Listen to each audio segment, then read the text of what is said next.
Hello and welcome to our third and final video in the Apple Classroom series. Today we're going to be looking at how we share learning and teaching resources and materials using the functionality available within the Apple Classroom app.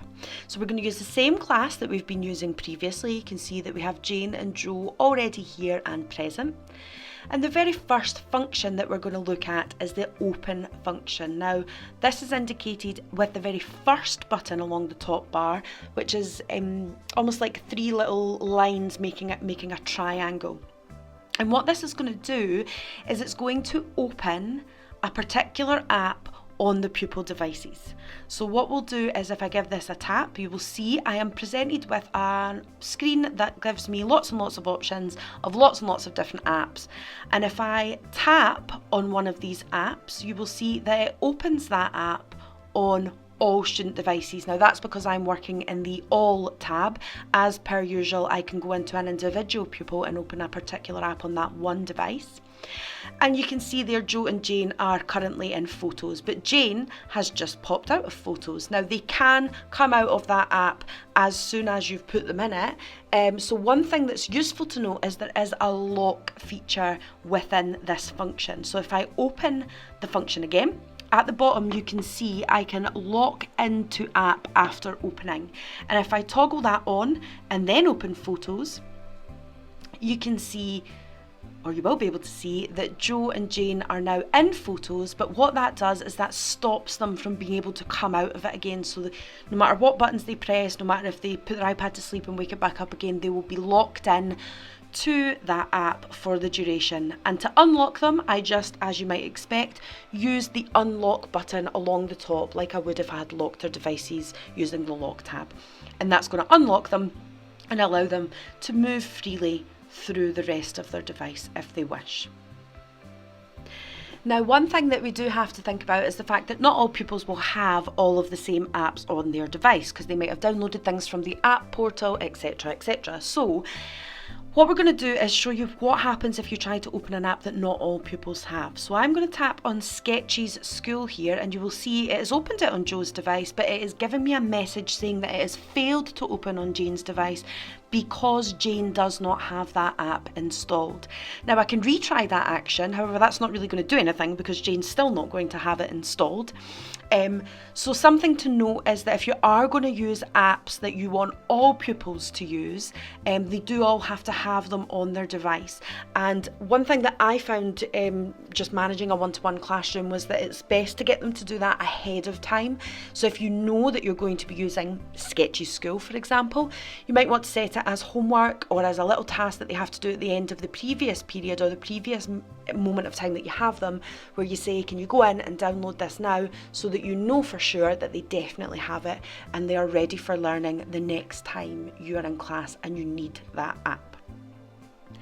Moving on then, we're going to have a look at the Navigate option, which works very similarly to Open, but rather than open an entire app, it navigates us to a particular location. So it might be a particular project or it might be a particular website. So when I tap on Navigate, you'll see that we are limited a little bit in what we can navigate young people to. We've got Books, GarageBand and Safari, and again at the bottom the ability to lock them in after opening, which is always handy. I'm going to tap on Safari and what you'll see is that I've already got lots of folders set up and I've got things saved in them. Now, if this is something that you need a little bit of guidance on and help doing, we do have a video on that and we will link it in the description below. But you'll see here I have my various different folders, including a folder called Articles, where I have saved an article that I would like Joe and Jane to have a look at. So if I go into that, you will see it's there. I give it a tap and it opens that article on both of their devices. Now, this is a really handy way to navigate the young people towards particular websites, particularly if you are using a website that has a distinct URL.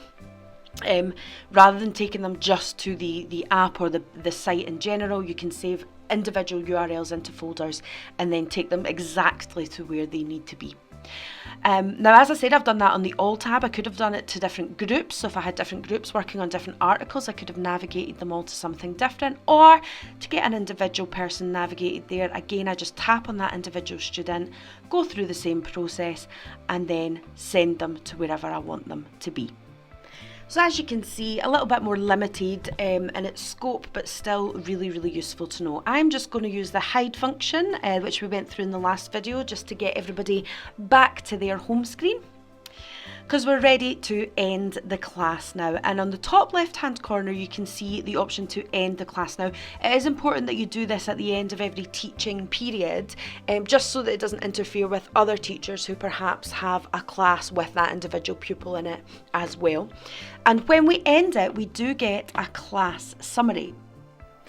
Now this gives us a little bit of data.